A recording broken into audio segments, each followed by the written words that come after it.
Bienvenidos a esta nueva lección en donde vamos a hablar acerca del tema de encapsulamiento, un tema que es muy común en la programación orientada a objetos y que ofrece una manera de proteger los datos de un uso inadecuado y mantener así una coherencia y una atomicidad en los atributos y métodos que tienen los objetos. ¿Qué es el encapsulamiento? El encapsulamiento es la acción de ocultar el estado de un objeto, es decir, todos sus atributos y métodos deberán de estar protegidos, es decir, encapsulados, para mantener su coherencia y evitar el uso de estos en contextos inadecuados o que los atributos contengan datos erróneos. Cuando hablamos de ocultar algún miembro de una clase, estamos hablando de restringir su acceso. Es decir, que no vamos a dejar los miembros que queramos encapsular como miembros públicos. Vamos a ver que hay un modificador que nos permite encapsularlos, es decir, ocultarlos para que solo la clase que los definió tenga acceso a esos atributos y métodos. Esto se hace para mantener la integridad de los datos en esa clase. Cuando los atributos y métodos son públicos, cualquier clase podrá hacer uso de ellos.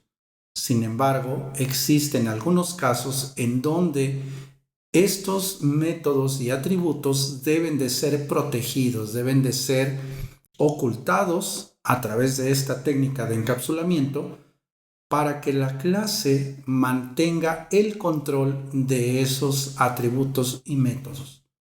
Vamos a ver por qué es necesario aplicar el encapsulamiento en ciertas clases y qué problemas existen cuando no se emplea de manera adecuada este método de encapsulamiento u ocultamiento de los miembros de una clase. Imaginemos una clase que representa los datos más genéricos de una persona, tal es su nombre, su edad y su estatura. La estructura de una clase simple para mantener estos atributos puede verse en la siguiente imagen. Como podemos ver, es una clase muy simple que tiene 3 atributos y que además tiene un método que nos permite eventualmente poder imprimir esos datos en consola. En la misma imagen podemos apreciar también cómo hay otra clase diferente a la clase persona que se encarga precisamente de manipular, crear objetos o instancias de esta clase, ponerle valores a sus atributos e invocar o usar los métodos públicos que tiene esta clase. El código realmente es muy sencillo. Como podemos ver, se está creando una instancia de la clase persona, se le están proporcionando ciertos valores a los diferentes atributos de esa clase y finalmente mandamos a imprimir en consola el contenido de esa clase que, por supuesto, como vemos ahí en los comentarios, esa sería la salida del programa en ejecución. En la siguiente versión de la clase persona podemos apreciar que su estructura es exactamente la misma que la versión anterior. Pero, ¿qué pasa si en la clase que manipula las instancias de la clase persona versión 2 introduce valores incorrectos en el contexto en el que se debe usar esta clase? Como podemos ver, los valores que se proporcionan a cada uno de estos atributos son erróneos en el contexto de este ejemplo. El nombre no tiene ningún dato especificado, la edad puede ser negativa y la estatura puede ser desproporcionada. Por supuesto que si se mandan a imprimir estos datos, esa sería precisamente la salida en consola. Como podemos ver, estos datos son erróneos. Sin embargo, en ejecución el programa no verifica que esos datos están fuera del contexto de nuestro programa. Lo único que se verifica es que los valores sean válidos para el tipo de dato de cada atributo. Una cadena vacía es un valor válido para un string. Un valor negativo es un valor que es válido en el contexto de los enteros, y un valor de arriba de 100 o 150 es un valor probable para un campo de tipo flotante. Sin embargo, nosotros queremos evitar que se puedan ingresar datos incorrectos como estos que estamos viendo. ¿Qué tendríamos que hacer entonces para ello? Bueno, pues tendríamos que aplicar precisamente la técnica de encapsulamiento, que significa vamos a ocultar estos datos que son sensibles y que deben tener datos reales o datos coherentes según el contexto en el que se use esta clase, y vamos a ver que existe una manera para usar esos atributos de forma segura. Antes de esto, hay que recordar que en el encapsulamiento, la parte de ocultar los atributos implica hacer esos atributos y métodos privados. ¿Qué significa esto? Significa que los atributos que queramos encapsular, es decir, los campos que vayamos a dejar encapsulados, lo primero que tienen que ser es ser datos privados o métodos privados. Esta palabra de privados o públicos viene de algo que se conoce como modificadores de acceso. En la imagen se pueden ver 4 modificadores diferentes. En el caso del lenguaje Java, existen estos modificadores y poner uno u otro en atributos o métodos implica cómo se pueden tener acceso a ellos. En el ejemplo que habíamos visto, los atributos nombre, edad y estatura no tenían ninguna de estas palabras reservadas. Eso significa que si no se especifica nada en particular, esos atributos o métodos se consideran default. El default implica que solo las clases en el mismo paquete van a tener acceso a los miembros de esa clase. También hemos visto el modificador public, que significa que básicamente cualquier clase, subclase, clases en otros paquetes tendrán acceso a todos esos miembros. Pero existen otros 2 modificadores como el protected y el private que modifican de manera sustancial el acceso a estos miembros. En el caso de protected, todas las clases y subclases en el mismo paquete van a tener acceso a sus atributos. Y en el caso del modificador private, que es el que se utiliza en el encapsulamiento, implica que esos atributos o métodos solo van a estar accesibles dentro de la clase donde se definieron. Ese, digamos, es el modificador más restrictivo porque los hace privados únicamente para la clase que los definió. Y ese es precisamente el modificador que vamos a usar en el encapsulamiento. La técnica del encapsulamiento implica 2 cosas. Primero, hacer los miembros que queremos tener encapsulados como privados. Hay que especificar que esas variables o métodos van a ser private. Ese es el primer paso. Pero el segundo paso consiste en ofrecer un mecanismo para que otras clases puedan tener acceso a esos atributos y a esos métodos. Pero, ¿cómo hacemos eso si ya los hicimos privados, es decir, ya los ocultamos? Bueno, pues eso se hace a través de métodos conocidos como métodos accesores que, una vez que se definen, controlan el acceso a los diferentes atributos o métodos. Estos métodos accesores se conocen como métodos getters y setters. Su palabra viene precisamente del inglés get y set, en donde los métodos getters significan que son métodos para leer u obtener el valor actual de un atributo. Y por otra parte, los métodos setters, que vienen de la palabra set, significan que son métodos en donde reciben el valor que nosotros queremos guardar en un atributo privado y ellos de manera interna lo guardan en el atributo correcto. De esta manera, no tenemos acceso directo a los atributos para evitar precisamente poner valores equivocados en ellos. La creación de estos métodos getters y setters siguen también ciertas reglas que vale la pena aprenderse, incluso como una receta, incluso de memoria, porque eso no cambia. Cada que se quiere encapsular un atributo, se siguen las siguientes reglas.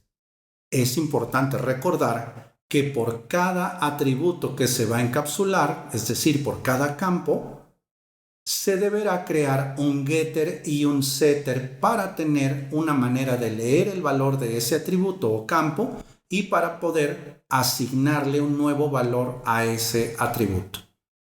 De tal manera que si en nuestra clase tenemos 5 atributos que queremos encapsular, tendremos que crear un getter y un setter por cada uno de estos atributos. Esa es la forma más genérica del encapsulamiento. Aunque en la práctica puede que se requieran solamente métodos getters o métodos setters. Decidir si crear o no getters y setters para cada atributo va a depender del programador y del programa que estemos desarrollando.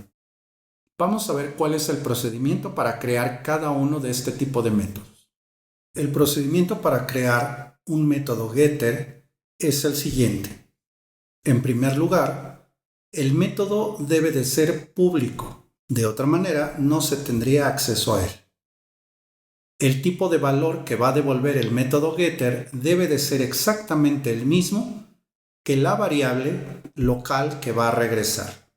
De tal suerte que si un atributo es de tipo booleano, pues su método getter también deberá de ser de tipo booleano. Si el atributo fuera string, entonces su getter debe de ser string. Debe de haber una correspondencia directa entre el tipo de dato que tiene el atributo local y el tipo de dato que va a devolver su getter. Posteriormente, el nombre del método siempre debe comenzar con la palabra get en minúscula. Todos los getters traen la palabra get al inicio. De esa manera se puede identificar en código que ese método es encargado de devolver el estado o el valor actual de un atributo. El resto del nombre del método está compuesto por el nombre del atributo que va a regresar, comenzando con una letra mayúscula. Por ejemplo, si el método getter va a regresar el valor del atributo nombre, deberíamos nombrar al método get como get con minúsculas más la palabra nombre comenzando con una N mayúscula. Esta es una notación muy importante que todos los programadores seguimos en el mundo profesional. Si ustedes se acostumbran a seguir esa notación, es muy probable que puedan hacer código más legible y que además también puedan interpretar código que ustedes lean de alguien más. En el caso de los métodos getters, no tienen parámetros, ya que no requieren ningún valor adicional más que regresar el estado actual de un atributo. Por último, en el cuerpo del método getter deberá venir la cláusula return más el nombre del atributo que debemos regresar. Ese es todo el cuerpo de un método getter. Es muy importante seguir estos pasos para crear un getter por cada uno de los atributos que queramos encapsular. En el caso de los métodos setters pasa algo similar. Primero, los métodos setters todos deben de ser públicos. Después, los métodos setters todos son de tipo void, ya que no van a regresar ningún valor, solo van a realizar una acción al interior de su cuerpo. Nuevamente, siguiendo la misma notación para darle nombre al método, comienzan con la palabra set seguido del nombre del atributo al que se le va a dar valor, comenzando con una letra mayúscula. Por ejemplo, si quisiéramos hacer un método setter para el atributo edad, el nombre del método sería setEdad con la E mayúscula. Este tipo de método setters sí recibe como parámetro un valor exactamente del mismo tipo que el atributo que queremos setear o asignar. Y se sugiere que como nombre de parámetro se coloque exactamente el mismo nombre del atributo de manera interna. Eso nos va a permitir mantener siempre una relación entre el atributo que está llegando y el atributo local que tenemos o que vamos a setear. En el cuerpo del método setter viene el código para tomar el parámetro que está llegando, verificar que sea un valor correcto en el contexto de nuestra clase y finalmente, si el valor es correcto, asignar ese valor al atributo local. En caso de que no fuera un valor correcto, ese método será el encargado de tomar las decisiones correspondientes. Existe también una variante para hacer encapsulamiento de los atributos y es utilizar un constructor en lugar de los métodos setters. Esto permite que desde el momento en que se crea una instancia de un objeto, cada atributo encapsulado ya lleve un valor determinado. Cabe mencionar que en estos casos, el constructor sería el encargado de verificar que cada valor de los parámetros proporcionados sea correcto y se pueda asignar a los atributos locales. Con esto en mente, podemos crear una nueva versión de nuestra clase persona, tal como lo vemos en la imagen, que ya tenga implementada el encapsulamiento.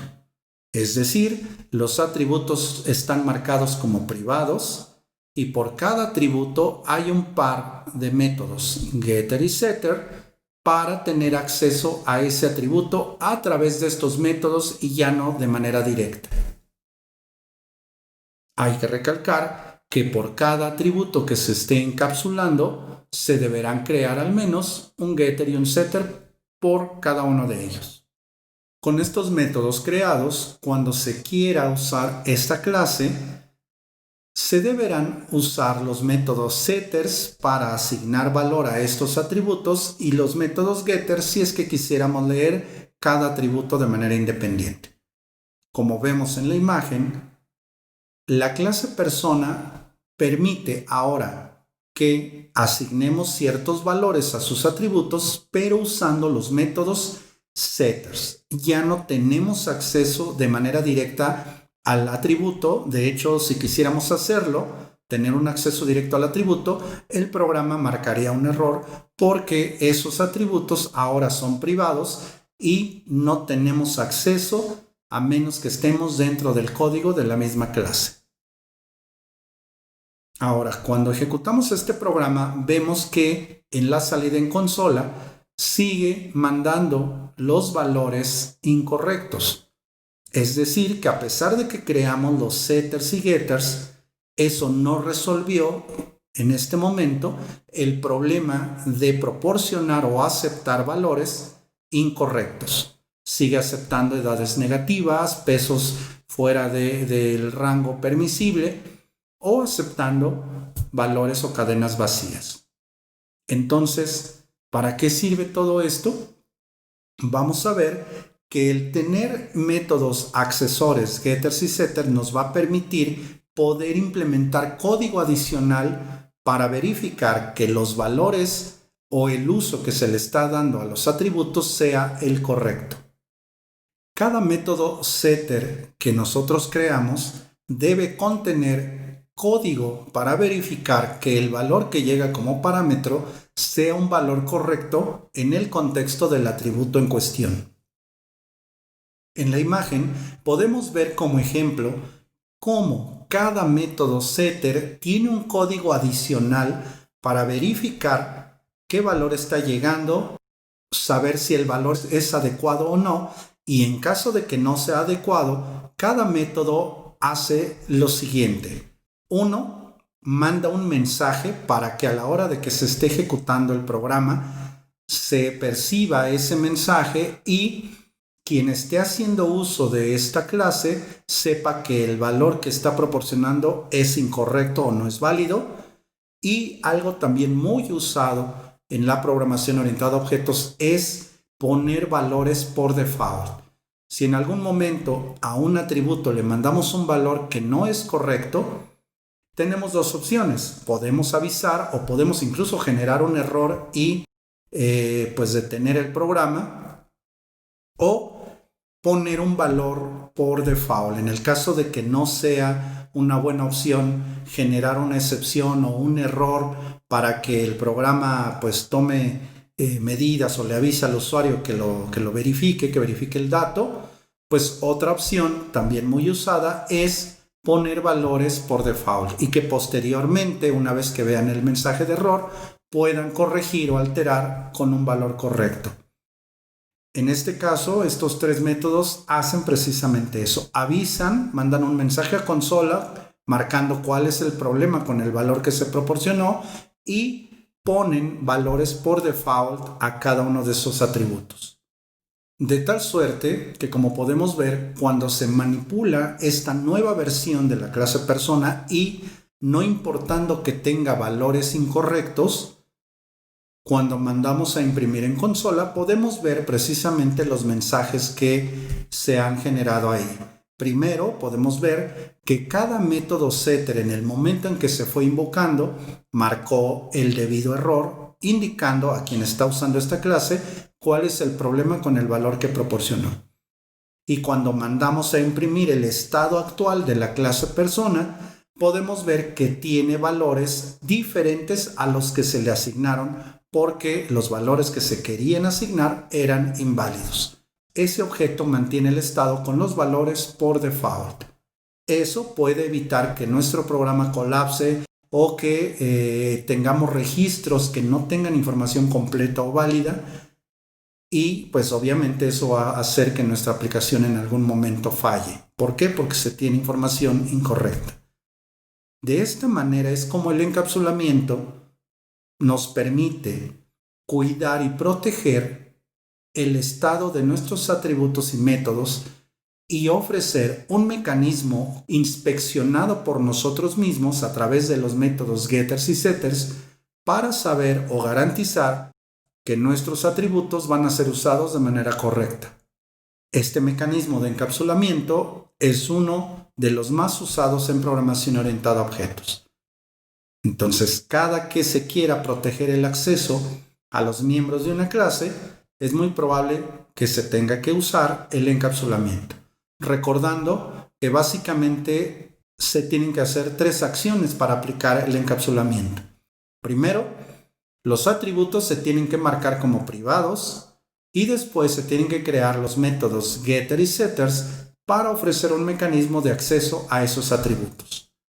Dentro de los métodos getters y setters se tendrá que adicionar código que verifique que los valores que se están asignando o bien regresando sean los correctos. El procedimiento para crear los métodos getters y setters son procedimientos estándar. Todo programador que esté aplicando orientación a objetos debe aplicar los mismos procedimientos. Incluso algunas de las herramientas que usamos, ya sean editores o entornos de desarrollo, traen algunas opciones para facilitarnos el encapsulamiento de los campos.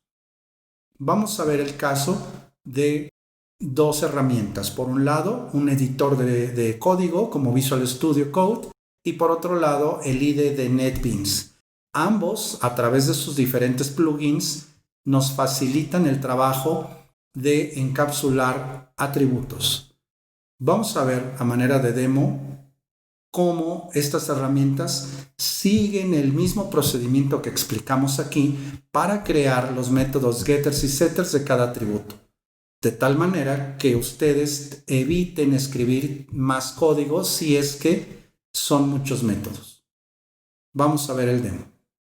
En el caso de el editor de código Visual Studio Code, que recordemos que es una herramienta que permite escribir código en diferentes lenguajes, si tenemos la clase persona con 3 atributos privados, podemos usar una herramienta plugins para que la herramienta nos permita generar los métodos que necesitamos.